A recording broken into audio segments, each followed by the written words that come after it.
عشرت منزل میں قیصر مرزا کے قیام کو ہفتہ بھر سے اوپر ہو گیا۔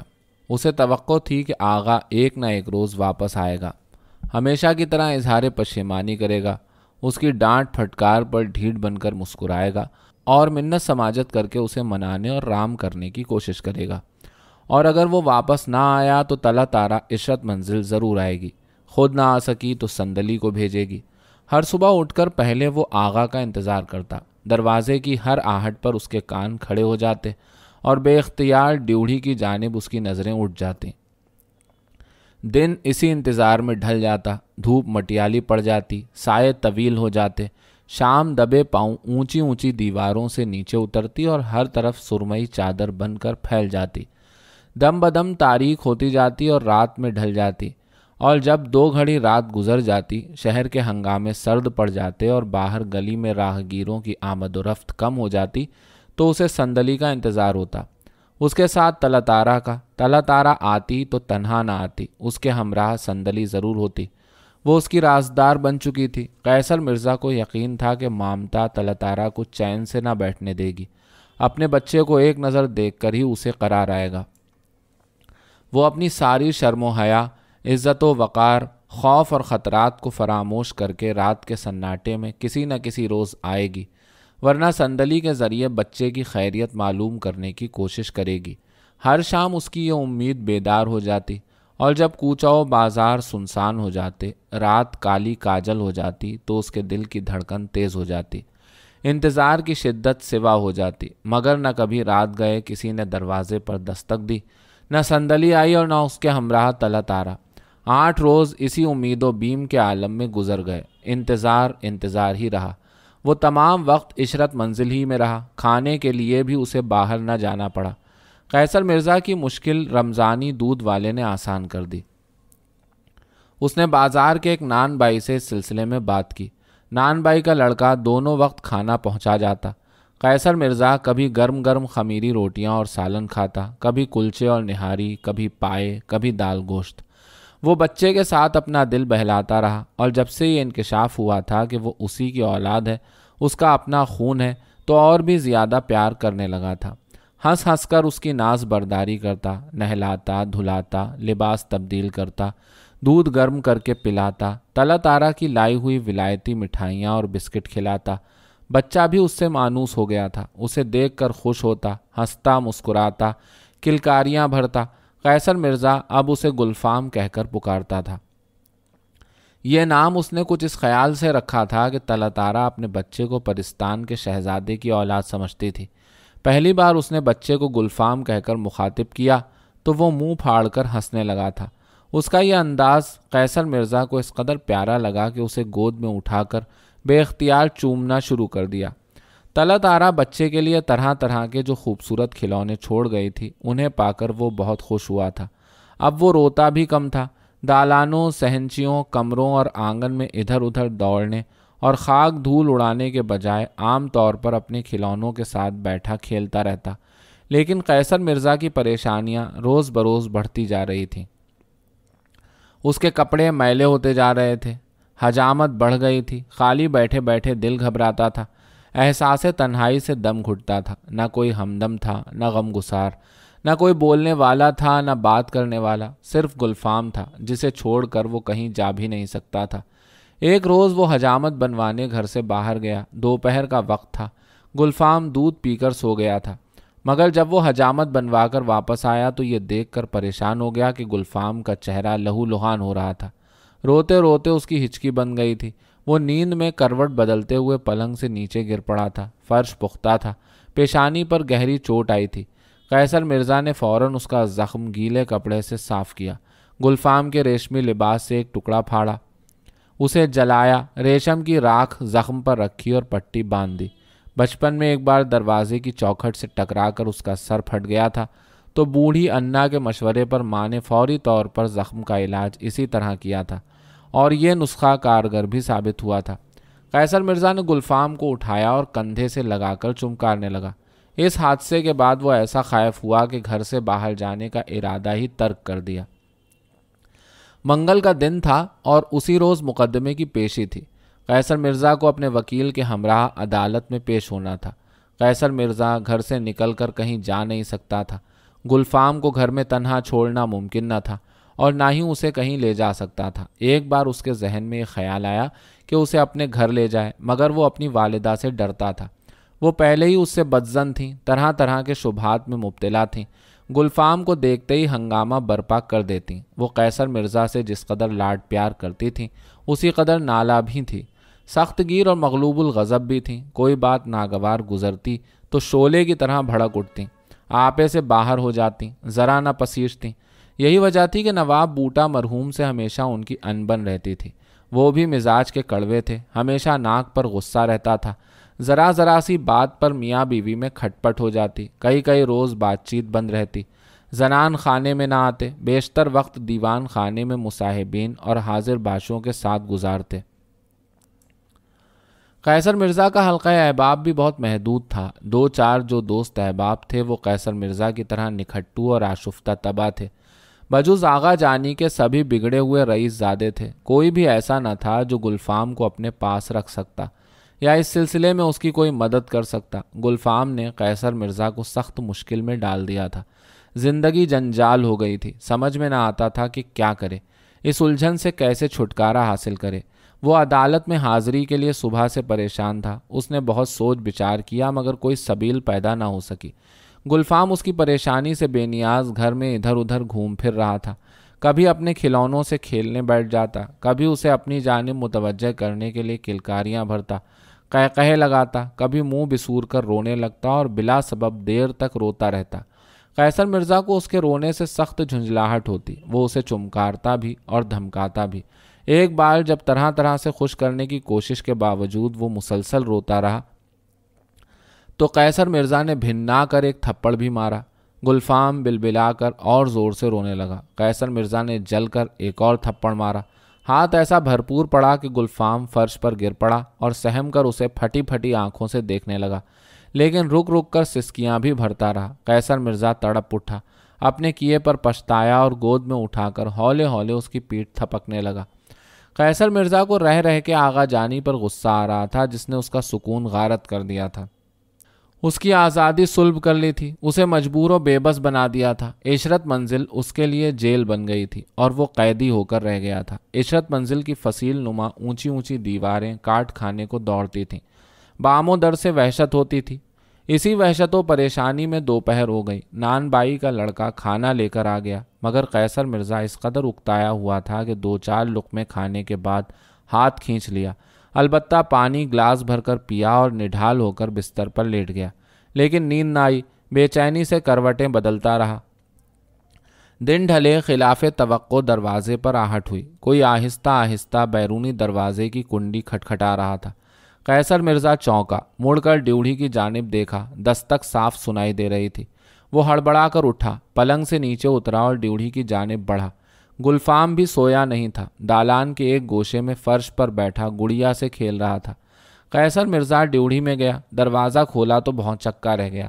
سامنے صندلی کھڑی تھی، اس کے ہاتھ میں ایک گٹھری دبی تھی۔ قیصر مرزا نے حیرت سے پوچھا، صندلی تم اس وقت کیسے آ گئیں؟ کیوں، میرا اس وقت آنا آپ کو برا معلوم ہوا؟ وہ مسکرا کر شوخی سے بولی، میں تو بے چینی سے تمہارا انتظار کر رہا تھا۔ قیصر مرزا بھی مسکرانے لگا، اندر آ جاؤ۔ صندلی ڈیوڑھی میں داخل ہوئی۔ قیصر مرزا نے دروازہ بند کر دیا، دونوں آگے بڑھے۔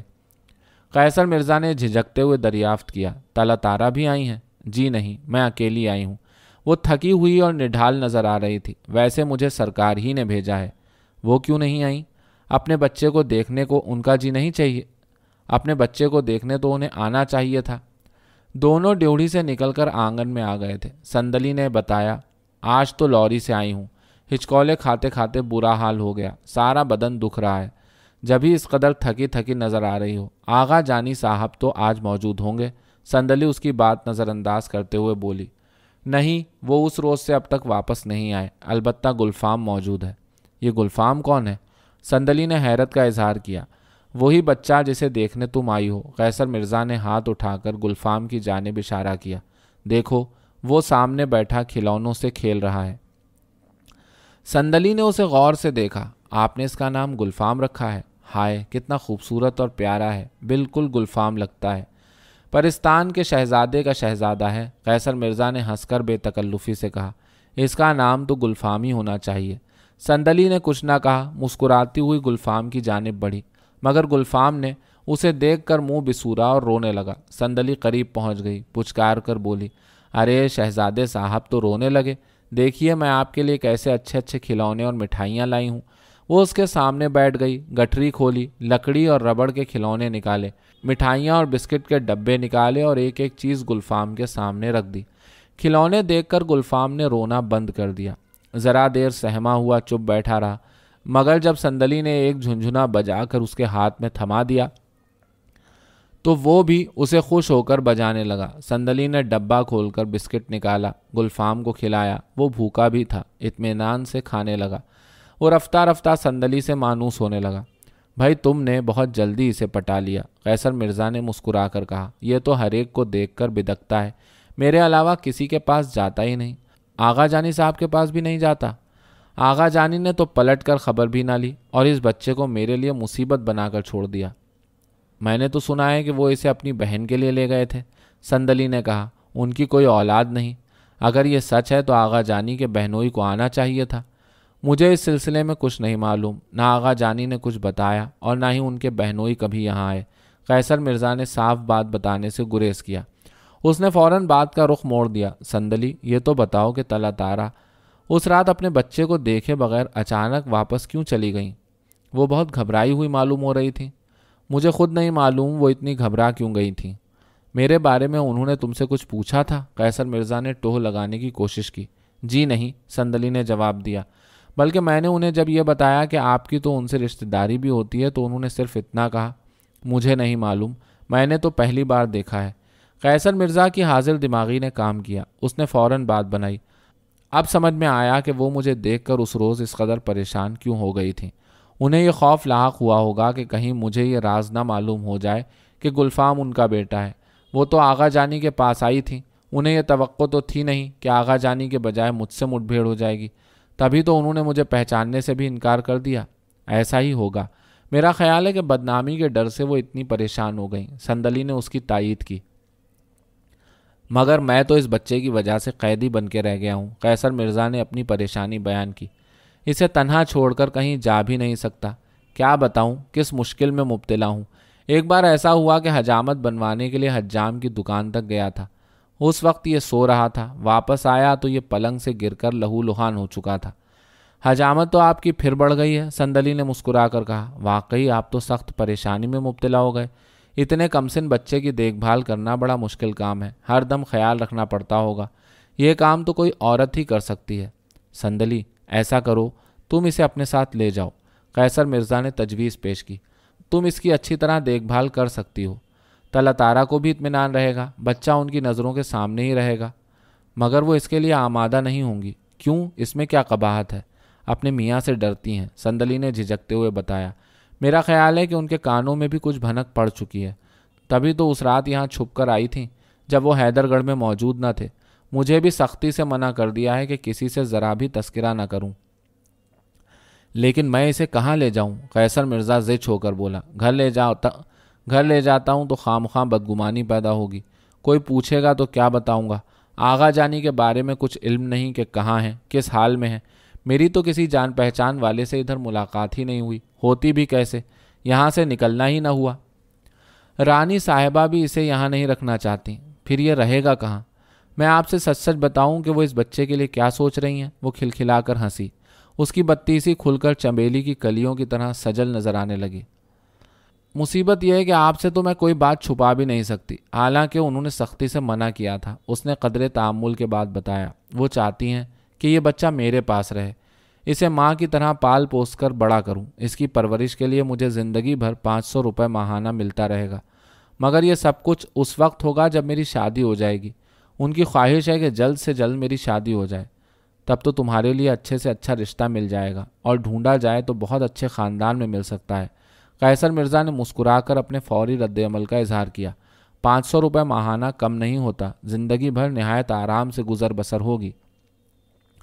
محل کی ایک معمولی خادمہ اور ڈرائیور کی بیٹی کو کون اچھے خاندان والا بیاہ کر لے جائے گا؟ سندلی اچانک افسردہ ہو گئی، اس نے ٹھنڈی سانس بھری۔ کہیں مخمل میں ٹاٹ کا پیوند لگتا ہے؟ تم ڈرائیور کی بیٹی کب ہو؟ تم تو رانی ارجمن سلطانہ کی بیٹی ہو۔ یہ تو آپ جانتے ہیں، دوسروں کو تو یہ حقیقت نہیں معلوم، اس نے بجھے ہوئے لہجے میں کہا۔ جن کو یہ حقیقت نہیں معلوم وہ تو مجھے محل کی خادمہ اور ڈرائیور نذیر خان کی بیٹی ہی کی حیثیت سے جانتے ہیں، مگر اس سے کیا فرق پڑتا ہے؟ اسی اودھ کا کون سا بادشاہ ہے جس نے محل کی معمولی کنیزوں اور خواصوں سے شادی نہیں کی اور ان کی اولادیں تخت و تاج کی وارث بھی بنی؟ نواب وزیر علی خان، نصیر الدین حیدر، فرید و بخت منا جان، کس کس کا نام بتاؤں؟ قیصر مرزا نے اپنی بات میں وزن پیدا کرنے کے لیے دلیل پیش کی۔ تم خوبصورت ہو، جوان ہو، ذہین اور سمجھدار ہو، تم میں کس بات کی کمی ہے؟ آپ مجھ سے شادی کر لیں گے؟ قیصر مرزا کی باتوں سے متاثر ہو کر سندلی نے بے ساختہ پوچھا۔ قیصر مرزا کسی ایسے سوال کے لیے ذہنی طور پر تیار نہ تھا، اس سے کوئی جواب نہ بن پڑا۔ نظریں جھکا کر سوچنے لگا کہ سندلی سے کیا کہے۔ سندلی نے اسے متفکر پایا تو تیکھے لہجے میں بولی، چھوڑیے، کیا رکھا ہے ان باتوں میں؟ کہنا آسان ہے، کرنا بہت مشکل ہے۔ پریشان نہ ہو، میں نے تو یوں ہی ایک بات پوچھ لی۔ میں اپنی اوقات اچھی طرح جانتی ہوں، ٹاٹ کا پیوند ٹاٹ ہی میں لگتا ہے۔ نہیں، ایسی بات نہیں، میں کچھ اور ہی سوچ رہا تھا۔ قیصر مرزا نے گھبرا کر کہا۔ ہاں، کچھ اور ہی سوچیے، ایسی بات نہ سوچیے۔ سندلی کے ہونٹوں پر زہر خند تھا۔ تم میری بات کا غلط مطلب سمجھی۔ قیصر مرزا بدستور گھبرایا ہوا تھا۔ ارے تم وہاں فرش پر کیوں بیٹھی ہو؟ اطمینان سے تخت یا پلنگ پر بیٹھ جاؤ۔ گلفام کو بھی اپنے ساتھ بٹھا لو۔ تم سے تو اس قدر جلد ہل گیا جیسے پرانی جان پہچان ہو۔ وہ جلدی جلدی بولتا رہا۔ سندلی کچھ نہ بولی، چند لمحے خاموش رہی، پھر اس نے گلفام کو گود میں اٹھایا اور تخت کی جانب بڑھی۔ قیصر مرزا اٹھ کر کھڑا ہو گیا، رخسار کے بڑھے ہوئے بالوں پر ہاتھ پھیرتے ہوئے گویا ہوا، تم گلفام کے ساتھ ذرا دل بہلاؤ، میں حجام کے پاس جا کر حجامت بنوا لوں، بہت بڑھ گئی ہے۔ سندلی نے اس دفعہ بھی کچھ نہ کہا، چپ چاپ تخت پر بیٹھ گئی۔ قیصر مرزا اس وقت سندلی کے پاس ٹھہرنا نہ چاہتا تھا، حجامت بنوانے کے لیے بھی بے چین تھا۔ وہ ڈیوڑھی کی جانب بڑھا، دروازہ بھیڑا اور گھر سے باہر چلا گیا۔ حجام کی دکان پر پہنچ کر قیصر مرزا نے بال ترشوائے اور چکنے چکنے رخساروں پر ہاتھ پھیرتا ہوا عشرت منزل کی جانب واپس ہوا۔ وہ جب سے عشرت منزل سے نکلا تھا مسلسل سندلی کے بارے میں سوچتا رہا۔ اسے بخوبی اندازہ تھا کہ سندلی اس سے محبت کرتی ہے، کبھی اشاروں کنایوں میں، کبھی دبی زبان سے، اور آج تو کھل کر اس کا اظہار بھی کر دیا تھا۔ سندلی اسے پسند بھی تھی، انگ انگ سے پھوٹتی ہوئی اس کی بھرپور جوانی، ترشا ہوا سڈول جسم، بڑی بڑی سیاہ آنکھیں، اس کی پیشانی، اس کے لب، مگر اس میں محبت کی وہ دیوانگی اور شوریدہ سری نہ تھی جو ارجمن سلطانہ کے لیے اس نے محسوس کی تھی۔ ان کی زلف گراگیر میں اسیر ہو کر تو وہ اپنے ہوش و حواس کھو بیٹھا تھا، اور نہ ہی اس میں وہ بے قراری اور تڑپ تھی جو طلعت آرا کے لیے محسوس ہوتی تھی۔ طلعت آرا کو تو اس نے ٹوٹ کر چاہا تھا اور اب تک یہ محبت ختم نہ ہوئی تھی۔ حالانکہ طلعت آرا اب پرائی ہو چکی تھی، لیکن اب تک وہ اسے بھول نہ سکا تھا۔ وہ سندلی کا دل بھی توڑنا نہ چاہتا تھا، اس کی محبت ٹھکرانا بھی نہ چاہتا تھا۔ وہ مالی طور پر پریشان تھا، باپ کا کوئی وثیقہ نہ تھا، ماں کا وثیقہ بھی صرف 225 روپے ماہانہ تھا۔ تمام جائیداد مہاجنوں کے پاس رہن تھی۔ یہ بھی خبر نہ تھی کہ مقدمے بازی کا کیا نتیجہ نکلے گا۔ اگر سندلی سے شادی ہو جائے تو 500 روپے ماہانہ میں آرام سے زندگی بسر ہو سکتی تھی۔ اس کا بیٹا گلفام بھی اس کے پاس رہتا اور سندلی ایک چاہنے والی بیوی کی حیثیت سے ہر طرح اس کی ناز برداری بھی کرتی۔ مگر سندلی سے شادی کر کے وہ خاندان بھر میں نکو بن جاتا۔ ماں کے غیظ و غضب کا بھی دھڑکا تھا، نہ جانے وہ کیا ہنگامہ برپا کریں، لیکن وہ جتنی تند مزاج تھیں اتنی ہی جلد نرم بھی پڑ جاتی تھیں۔ ان کا غصہ دیر پانا تھا، جس تیزی سے چڑھتا تھا اسی تیزی سے اتر بھی جاتا تھا۔ ان کی مامتا پھڑکتی اور وہ اس پر مہربان ہو جاتی۔ وہ ان کا ایک لوتا بیٹا تھا، ان کے بڑھاپے کا سہارا۔ اگر وہ ماں کو رضامند کرنے میں کامیاب ہو جائے تو سندلی سے شادی کسی طور نامناسب نہ تھی۔ وہ سندلی کو ان سارے نشیب و فراز سے آگاہ کر دینا چاہتا تھا تاکہ بات یکلخت ختم نہ ہو جائے۔ قیصر مرزا اپنی سوچ میں کھویا ہوا عشرت منزل واپس پہنچا، لیکن ڈیوڑھی میں داخل ہوتے ہی اس کی نظر چوپہلے پر پڑی تو ششدر رہ گیا۔ باہر دروازے کے قریب 4 کہاروں کو بھی اس نے ایک درخت کے نیچے بیٹھے دیکھا تھا۔ وہ اطمینان سے بیٹھے چلم پر دم لگا رہے تھے۔ قیصر مرزا شش و پنج میں پڑ گیا کہ اس وقت چوپہلے میں یہاں کون آ سکتا ہے۔ مان اسے خیال آیا کہ طلعت آرا مامتا کے ہاتھوں مجبور ہو کر نہ آئی ہو، حیدر گڑھ کے بجائے اپنی ماں کے گھر امیر محل سے چوپہلے میں بیٹھ کر آئی ہو تاکہ کسی کو شبہ نہ ہو۔ بدنامی کے ڈر سے وہ اسی طرح چھپ کر آ سکتی تھی۔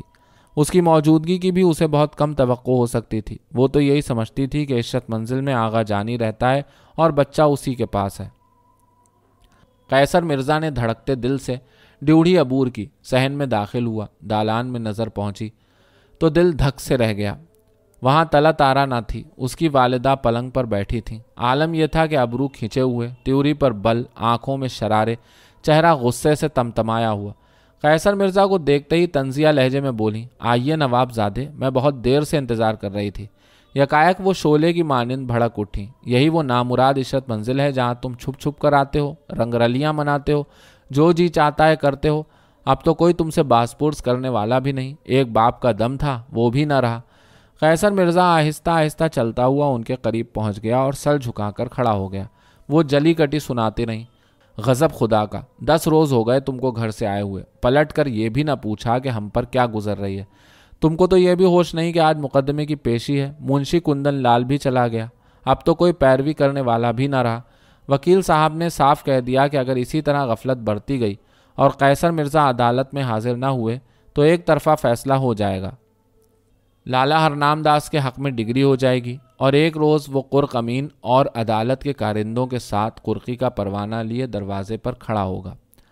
انہوں نے ٹھنڈی سانس بھری۔ وہ روزے بد دکھانے سے پہلے اللہ مجھے اس دنیا سے اٹھا لے۔ اماں جان یقین مانیے بالکل یاد نہ رہا کہ آج مقدمے کی تاریخ ہے، ورنہ میں ضرور پہنچتا۔ قیصر مرزا اصل سبب تو نہ بتا سکتا تھا، اس نے سخن سازی سے کام لیا۔ ماں نے جل کر کہا، تاریخ یاد رہتی بھی کیسے، تم تو کسی اور دھن میں مگن تھے۔ قیصر مرزا نے مڑ کر دیکھا، تخت خالی تھا، نہ صندلی تھی اور نہ گلفام، صرف اس کے کھلونے تخت پر بکھرے ہوئے تھے۔ قریب ہی دالان کے ایک ستون سے ٹیک لگائے رسولن کھڑی تھی۔ وہ دوہرے بدن کی خوب ہٹی کٹی خادمہ تھی جو قیصر مرزا کی والدہ کے ساتھ گھر سے آئی تھی۔ قیصر مرزا نے رسولن سے پوچھا، صندلی کہاں ہے؟ یہیں تخت پر بیٹھی تھی۔ رسولن تو خاموش رہی، مگر ماں نے تیوری پر بل ڈال کر کہا، ہے اس سے کیا پوچھ رہے ہو؟ میں بتاتی ہوں وہ کل موئی کہاں گئی، میں نے اس حرافہ کو دھتکار کر نکال دیا۔ غضب خدا کا، میں یہاں آئی تو نہ آداب نہ تسلیمات، تخت پر اس طرح براجمان جیسے کسی بڑی محل سرا کی بیگم ہو۔ یہ غرہ دیکھ کر آگ ہی تو لگ گئی۔ میں نے ڈانٹا تو لگی آنکھیں دکھانے، میں نے جل کر جوتی اٹھائی اور دھڑ سے منہ پر ماری، بہت تل ملائی، زبان درازی پر اتر آئی۔ رسولن سے اس کی گستاخی برداشت نہ ہوئی، جھونٹے پکڑ کر دھکا دیا تو وہ جا کر گری، بہت روئی پیٹی، بڑا فیل مچایا۔ اماں جان یہ آپ نے اچھا نہیں کیا، قیصر مرزا نے دبی زبان سے احتجاج کیا۔ اے تمہیں برا نہ لگے گا تو کسے لگے گا، تمہاری تو چہیتی تھی، گھر میں ڈال رکھا تھا۔ نت نئے ہیلے بہانے بنا کر چھپ چھپ کے اس کے پاس آتے تھے۔ وہ چیخ چیخ کر بولتی نہیں، ہفتوں منہ نہ دکھاتے تھے۔ اس چھتیسی نے اس طرح پھانس کے رکھا تھا کہ نہ گھر کی فکر نہ باپ کی بیماری کا خیال۔ انہوں نے نفرت سے منہ بگاڑا۔ میں کہتی ہوں تم کو کوئی اور نہ جڑی، یہی لہنگا پھڑکاتی نیچ قوم رہ گئی تھی۔ مجھے تو کوئی مہری وہری لگتی ہے، ذرا تو اپنے خاندان کی عزت و وقار کا خیال کیا ہوتا۔ آپ تو خامخواہ بدگمانی میں مبتلا ہو گئیں، میرا اس سے کیا تعلق، وہ تو آغا جانی سے ملنے آئی تھی۔ قیصر مرزا نے صفائی پیش کرنے کی کوشش کی۔ اس منہ لچے لفنگے کا میرے سامنے نام نہ لو، پرلے درجے کا چھاکٹا ہے۔ اس کا تو کام ہی ہے کہ رئیس زادوں اور شریف گھرانوں کے نوجوانوں کو گھیر گھار کر لاتا ہے، انہیں عیاشی کے ڈھرے پر لگاتا ہے، خود بھی عیش کرتا ہے، کماتا دھماتا خاک نہیں، رانڈ کے سانڈ کی طرح اینٹتا پھرتا ہے۔ تمہارے ابا جان مرحوم اس کی کرتوتوں سے خوب واقف تھے، تبھی تو اسے اپنے در پر پھٹکنے نہ دیتے تھے، سختی سے منع کر دیا تھا، اور تم ہو کہ اس کے بغیر پل بھر کو چین نہیں۔ قیصر مرزا نے ادھر ادھر نظر دوڑائی، مگر گلفام کو نہ دیکھا تو پریشان ہو کر دریافت کیا، صندلی کو تو آپ نے نکال دیا، مگر گلفام کہاں گیا؟ تم اس بچے کے بارے میں پوچھ رہے ہو جسے وہ قطامہ گود میں لیے بیٹھی تھی؟ ماں نے قیصر مرزا کو بتایا۔ اس موری کے کیڑے کو بھی اس کے ساتھ دفن کر دیا۔ وہ تو بہت انکار کرتی رہی، بڑی ہچر مچر کی، کسی طرح اسے لے جانے پر تیار ہی نہ تھی، مگر جب میں نے رسولن کو تاکید کی کہ اس کلنک کے ٹیکے کو اٹھا کر باہر پھینک دے، تب وہ آمادہ ہوئی، اسے گود میں اٹھا کر روٹتی پیٹتی دفن ہو گئی۔ اماں جان آپ کو تو وہم ہو گیا ہے، غصے میں کچھ بھی نہ سوچا، آپ نے بہت برا کیا۔ قیصر مرزا نے تیکھے لہجے میں اپنے غم و غصے کا اظہار کیا۔ میرا اس بچے سے کیا تعلق، اسے تو آغا جانی لایا تھا۔ ارے لڑکے، تو مجھے چرانے چلا ہے؟ یہ چونڈا دھوپ میں سفید نہیں کیا، زندگی کے بہت نشیب و فراز دیکھے ہیں، تمہارے رنگیلے باوا کو بھگتا ہے، وہ بھی اپنے وقت کے پیا جانے عالم تھے۔ ماں اس کی خفگی سے ذرا مروب نہ ہوئی۔ تمہارا اس بچے سے کوئی تعلق نہ تھا تو کیا آغا جانی کا تھا؟ ایسا گورا چٹا سرخ و سفید بچہ اس کلموئے شیدی کا ہو سکتا ہے؟ انہوں نے دونوں ہاتھ پھیلا دیے۔ ان ہاتھوں میں تم پلے بڑے ہو، تمہارا بچپن میری آنکھوں کے سامنے ہے۔ اس بچے میں تمہاری شباہت صاف جھلکتی تھی، تم میری آنکھوں کو دھوکہ نہیں دے سکتے۔ قدرے تأمل کے بعد وہ بولی، آخر ہو کس باپ کے بیٹے؟ اللہ بخشے تمہارے ابا جان کو، ان کے بھی یہی لچھن تھے، معلوم نہیں کہاں کہاں اپنی جیتی جاگتی نشانیاں چھوڑ گئے۔ تم کو تو یہ کرتوت ورثے میں ملے ہیں۔ قیصر مرزا نے بہت صفائی پیش کی، شک و شبہ دور کرنے کی بہت کوشش کی، مگر انہوں نے اس کی ایک نہ مانی، اپنی بات پر اڑی رہیں۔ صاف صاف کہہ دیا، تم کتنا ہی انکار کرو، لاکھ صفائی پیش کرو، مجھے تمہاری کسی بات کا ذرا اعتبار نہیں۔ اب میں تمہیں یہاں ٹھہرنے نہیں دوں گی، ابھی میرے ساتھ چلو اور کبھی پلٹ کر ادھر کا رخ بھی نہ کرنا۔ تم کو بہت ڈھیل دے رکھی تھی، لیکن اب تمہاری ایک نہ چلنے دوں گی۔ اماں جان آپ گھر چلیے، میں نہا دھو کر آتا ہوں، حجامت بنوا کر آ رہا ہوں، جگہ جگہ بال چبھ رہے ہیں۔ قیصر مرزا نے عذر پیش کیا۔ وہ چاہتا تھا کہ ماں کے جانے کے بعد فوراً سندلی کی تلاش میں لوریوں کے اڈے پر پہنچے۔ سندلی ابھی وہیں ہوگی، اس سے ملے، ماں کے ہتک آمیز رویے پر اظہار پشیمانی کرے، سمجھائے بجھائے، دل جوئی کرے، اس کی ہمدردی حاصل کرنے کی کوشش کرے۔ دونوں مل جل کر آئندہ کے بارے میں ٹھنڈے دل سے غور کریں، کوئی منصوبہ بنائیں۔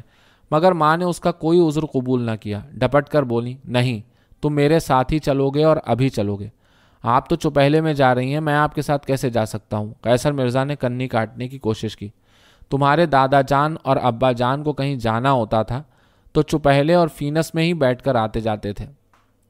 ایک انہی پر کیا منحصر، سارے ہی رئیس اور شرفا سواری کے لیے چوپہلا اور فینس ہی استعمال کرتے ہیں۔ تم کو چوپہلے میں بیٹھنے میں کیوں آر ہے؟ وہ اپنی ہٹ کی پکی تھیں، ذرا نہ پسیجیں۔ تم چلو گے اور میرے ساتھ چوپہلے میں بیٹھ کر چلو گے۔ میں یہ طے کر کے آئی تھی کہ تم کو اپنے ساتھ ہی لے کر جاؤں گی۔ زیادہ بوجھ اٹھانے کے لیے پہلے ہی مزید کہاروں کا بندوبست کر لیا تھا۔ ان کو بتا دیا تھا کہ واپسی میں دوہری سواری ہوگی۔ رہ گیا تمہارا سامان تو ملازم کو بھیج کر بعد میں منگوا لیا جائے گا، تم اس کی مطلق فکر نہ کرو۔ اس وقت تک رسولن یہاں موجود رہے گی۔ آج ہی عشرت منزل خالی کر دی جائے اور مالک مکان کو اس کی اطلاع دے دی جائے گی۔ ان کی باتوں سے صاف اندازہ ہوتا تھا کہ وہ گھر سے پورا منصوبہ بنا کر نکلی تھیں۔ قیصر مرزا نے بہت ہاتھ پاؤں مارے، طرح طرح کے ہیلے بہانے کیے، منت سماجت بھی کی، لیکن ماں نے اس کی ایک نہ چلنے دی۔ قیصر مرزا ماں کی ضد کے سامنے مجبور ہو گیا، منہ لٹکائے ہوئے اپنے کمرے میں گیا، صندوق کھول کر کپڑے اور روپے نکالے جو اس پہ رکھے تھے، نیچے آیا، ماں کے ہمراہ ڈیوڑی میں پہنچا اور بادل نخواستہ ان کے ساتھ ہی چوپہلے میں بیٹھ گیا۔ کہاروں نے چوپہلا اٹھایا اور ڈیوڑی سے باہر چلے گئے۔ رسولن وہیں ٹھہر گئی۔ قیصر مرزا پلٹ کر عشرت منزل کو دیکھ بھی نہ سکا، جس سے اس کی بہت سی سہانی یادیں وابستہ تھیں۔